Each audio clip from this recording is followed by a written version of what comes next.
Hello once again, and we're back with another quick painting video. Today I'm going to take a look at this Poxwalker for Blackstone Fortress. It's in green plastic, but that really doesn't matter too much. This sculpt is still part of the Blackstone Fortress set.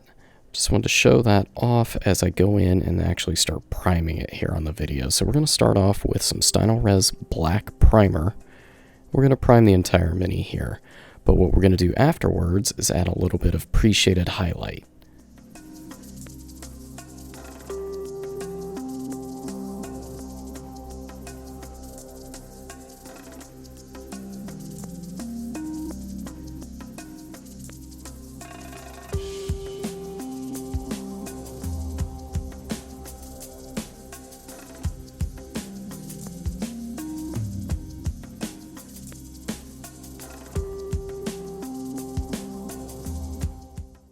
Alright, for our next step we're going to be using Winsor Newton white ink, and you can use any white ink or you can actually use a bit of white paint or primer or even gray primer.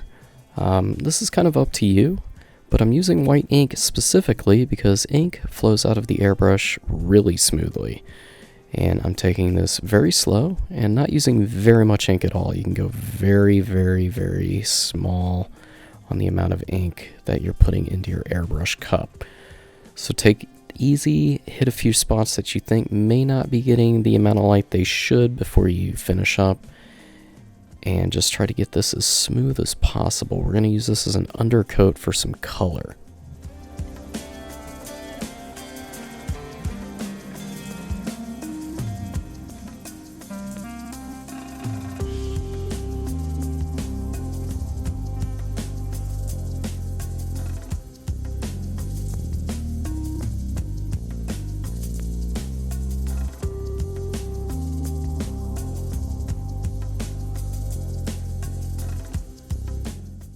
Alright, and the next step that we're going to take is adding some Storm Cloud Wash from Secret Weapon. Part of the reason that I'm using this is because the Secret Weapon washes flow out really smoothly and can be applied very thinly with an airbrush and are basically just airbrush ready. They don't really require any sort of mixing or thinning here, even to take it really thin. Now you can use an acrylic paint or something else through the airbrush here to get the color, but make sure you take it very, very thin, and you'll notice that I'm doing this very sparingly over the model, so I preserve some of that white that we put down with the ink. This will give us a nice skin tone that we're going to work for. That skin is kind of themed around Blackstone Fortress a little bit and kind of the blue tones. Plus, I like using this for a different kind of undead, things that look like they've been exposed to the cold elements or potentially drowned. You know, all the gribbly stuff that comes with zombies.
We'll go with something simple for the pants and make some brown pants here, starting off with some burnt sienna. Just apply that with the old hairy stick. Make sure we get a nice base coat.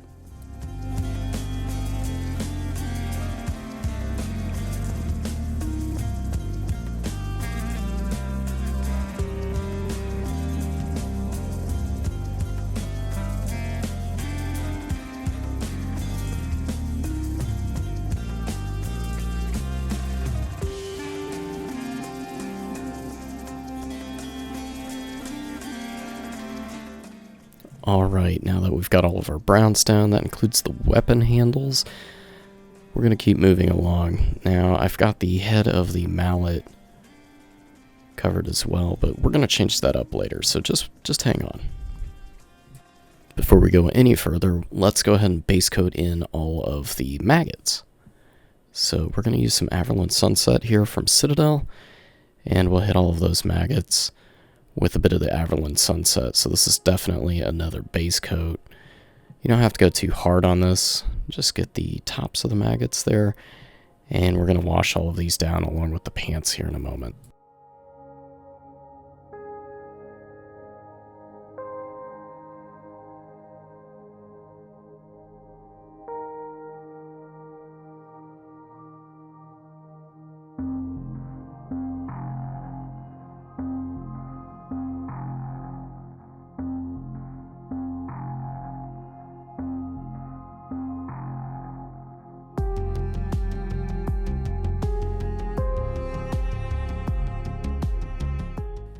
Alright, let's get out our old all-purpose friend Magimix, which is equal parts Nuln oil, Agrax Earthshade, and Lahmian medium pre-mixed.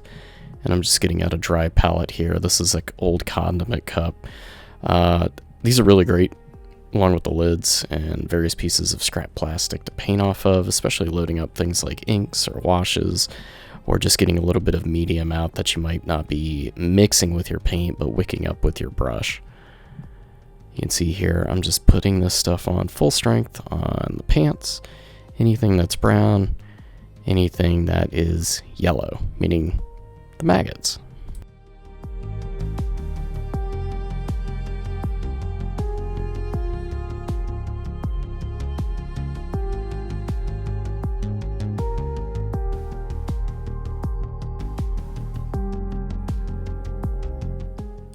And once everything is nice and washed in, all we got to do is let it dry. We'll skip ahead. And then once that's dry, we're going to get out some bright ivory. Let's work on the horns a little bit. I'm going to drop this in the airbrush and thin it down a little bit, and I'm going to hit the tips of the horns here. Try to get the horns mostly worked up a little bit more ivory. We're going to work it upwards, and we're going to work it closer to the root of the horns as well. I'm actually going to go for dark tips. Just be very careful not to overspray onto the mini itself, and you'll actually see me hit the weapon, but that's not a big deal at this point.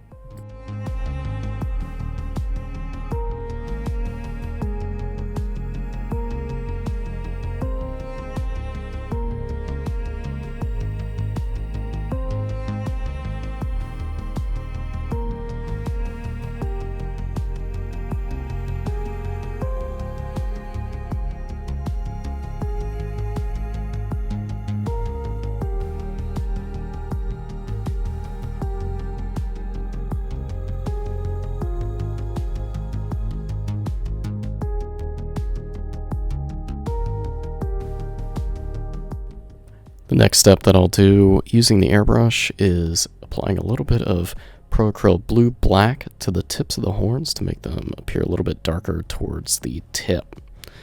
I like to invert horns like this sometimes. You can either make a darker root or a darker tip. You just need to have some sort of definition there. If you ever take a look at different kinds of horns, different kinds of teeth and fangs, you'll notice all sorts of different variation depending on the kind of animal.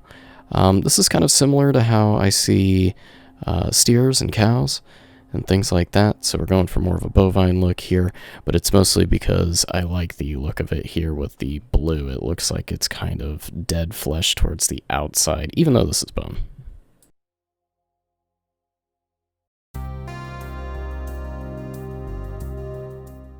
And while I've got that Acryl Blue Black in my airbrush, you'll notice that I'm actually going back and hitting the heads of the weapons here.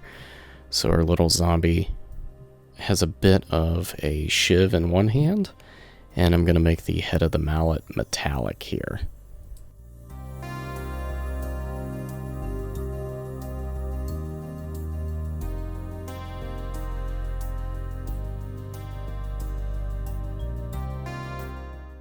Alright, I'm going to load up some Bering Blue from scale 75 and hit some of the metal bits here on the two weapons, both the shiv and the hammerhead.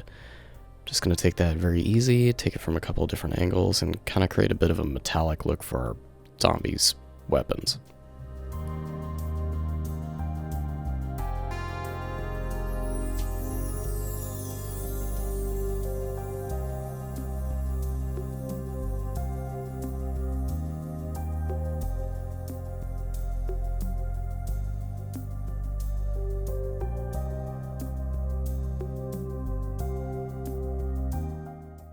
And we'll load up some of our old friend Bright Ivory, and we'll finish out those fades. You'll notice I'm hitting the angles based on the surfaces here. So the sides of the mallet, then we've got a cylindrical part of the mallet, and then the shiv is basically just 4 flat panels here with some pitting in it.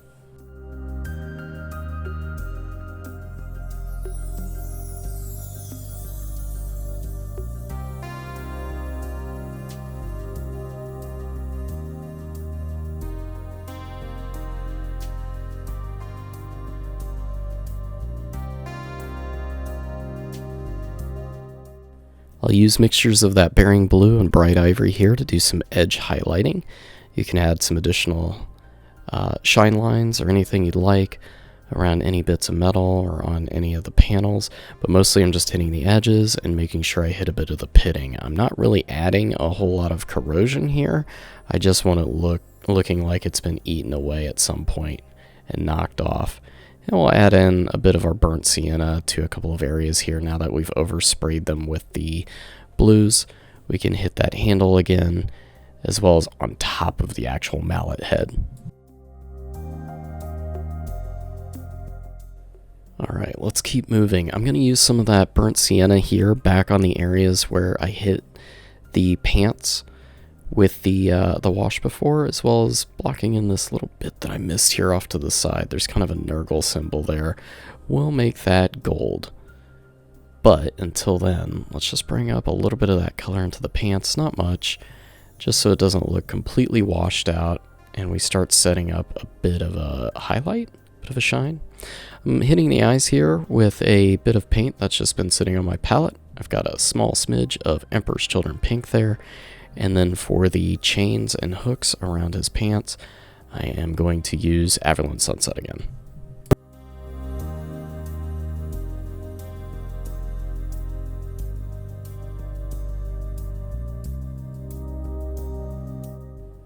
Now, without getting any additional paints out, I'm going to actually get some of our Bright Ivory and a little bit of that Bering Blue and mix those up on my palette in various degrees and hit the pustules and buboes on the skin. Again, I'm going for more of a bloodless look here, hence the blue skin.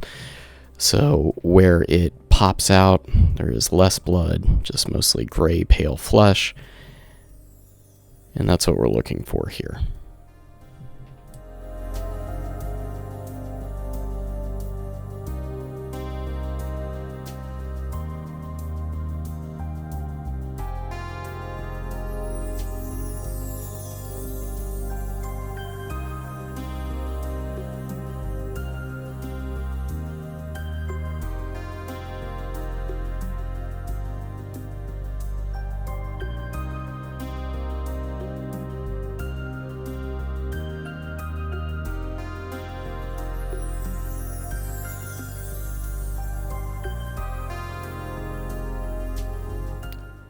Alright, just a little backtracking, some touch-ups here, making sure that I've got that Magimix on all of my wood tones. I'm making sure I've got all of the maggots base coated out. There's a lot of them in there, just got to pick them out. And it's looking good. So here I'm touching up the weapons a little bit. I'm adding a little bit more of that ivory to some points and highlights, and I'm adding some more of our Magimix into the pitted areas on the shiv and the cracked areas on the mallet head.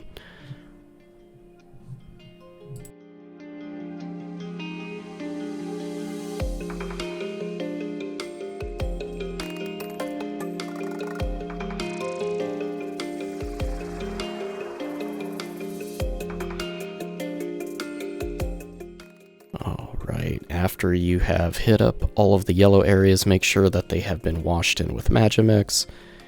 And that's what we're doing here right now. And once we're done with that, we'll actually start highlighting up again with our Averland Sunset, and then we'll move into a bit of bright ivory to give it a little bit of a comical gold look, or at least a comical metallic look on the buckles and the charm there. And then we're actually going to work the maggots up using Averland Sunset and a mix of that bright ivory again.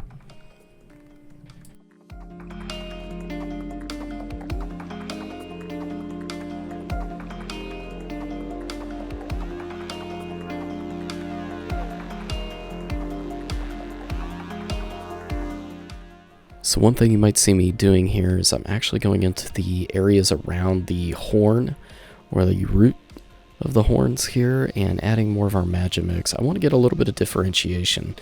At the end of the paint job, I'm not entirely happy with how much differentiation I got, but it is supposed to be somewhat subtle here. You could add additional amounts of white or ivory here around the base as well to help that out. Basically white against black. But here we are kind of blue against black against ivory in those three stages.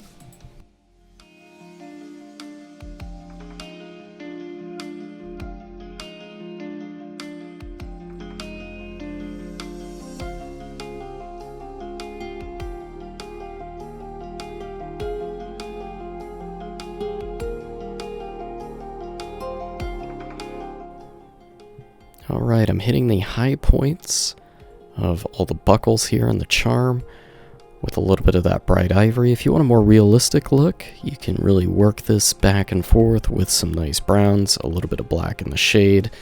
That Averland Sunset is a mid-tone, working up to a mixture of ivory to pure ivory, and maybe even a little bit of titanium white, but it's not entirely the goal here. We're going for more of a cartoony look for our zombie. So that's where I'm going here. You'll notice I'm starting to hit those maggots at this point as well, using a little bit of that bright ivory. Just use a mix, and I kind of brush it along the top. They've got a little bit of texture, so that leaves a little bit of that darkness in the recesses here. So if you use the direction of the brush, it's from front to back over the top of each of the little maggots.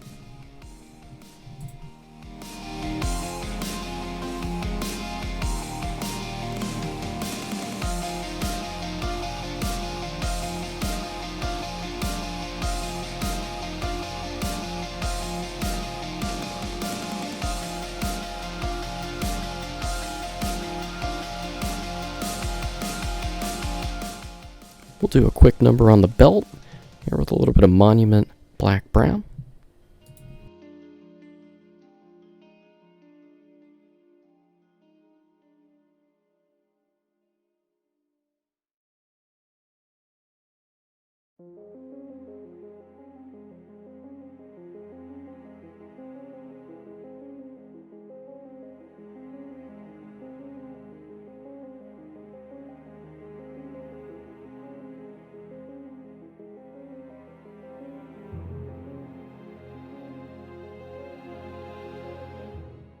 Alright, another secret weapon paint I really enjoy using is Handlewood. This is part of their wood acrylic set. And I'm going to very thinly apply this to the handles of the two weapons that our zombie's carrying. Take this very slow, very easy. Try not to overspray. You can always use the finger to kind of block overspray, or a piece of plastic, silly putty, or even a little bit of masking tape. You don't want to necessarily tear up your paint, so just be careful about adhesives.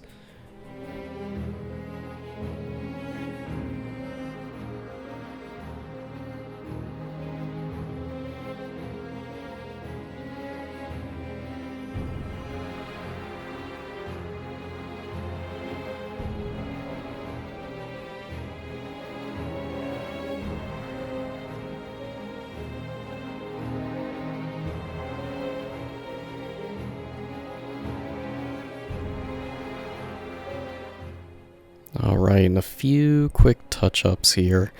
Gonna add a little bit of Handlewood to the tips of those, and then that's what we have. We've got a good-looking zombie here.